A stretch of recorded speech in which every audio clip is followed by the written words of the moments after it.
Hello, this video is about the final exam organization and the final project. Here I'm in our Canvas course and I'm looking at the modules page. I've collapsed all the modules except the last one that's called final exam and final project.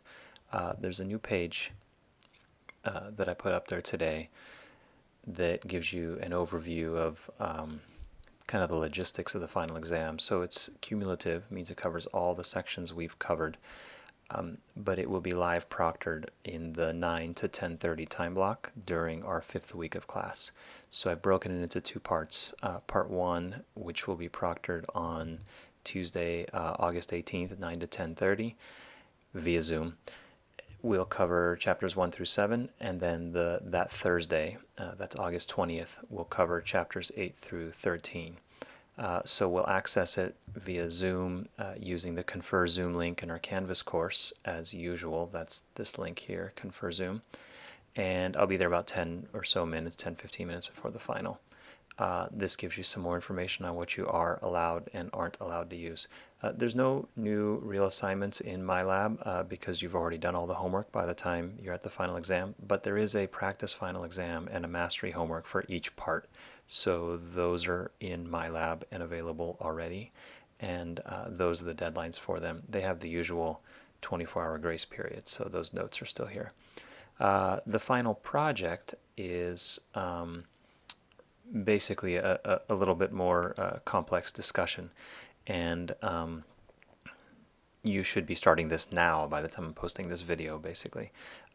But it is housed as a Canvas discussion, and I'll just click this link, but it's also linked in the discussions page in Canvas, and it's also linked in that 5th module, or that last module.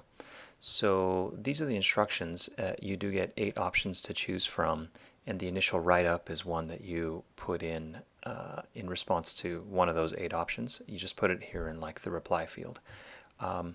There are these things in the book called Making an Informed Decision, and these are the page numbers on which the 8 that I want you to choose from appear.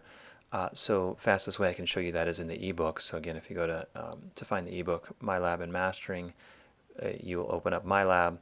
If you click on e-text, it'll take you to this boring page.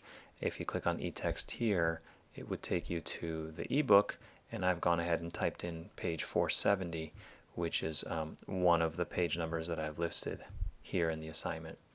And you'll see that there's something on there called Making an Informed Decision, and it gives you some instructions. So some of these are more involved, some of these are somewhat less involved. Most of them use data. This one asks you about real estate prices and things like that.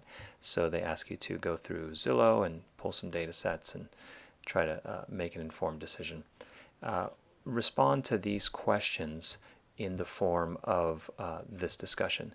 And then the other part of and be clear, list question A, question B, let us know which one you're responding to, just write it out there. I'm responding to the chapter 6, making an informed decision on this page, and let us know what the questions are.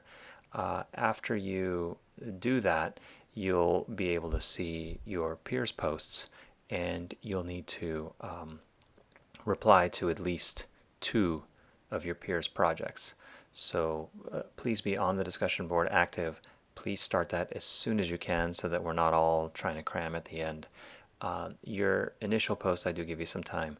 It isn't formally due until midnight on Wednesday the 19th. That's the Wednesday of the 5th week. And then your response is due 2 days later, which is technically the last day of our class. That Friday is the day after our final exam, part 2. So it's happening at the end of that 5th week. That's the final project. If you have any questions, please go ahead and post them on Pronto or send me an email if that's more appropriate. And I hope you have fun with this. Okay, take care.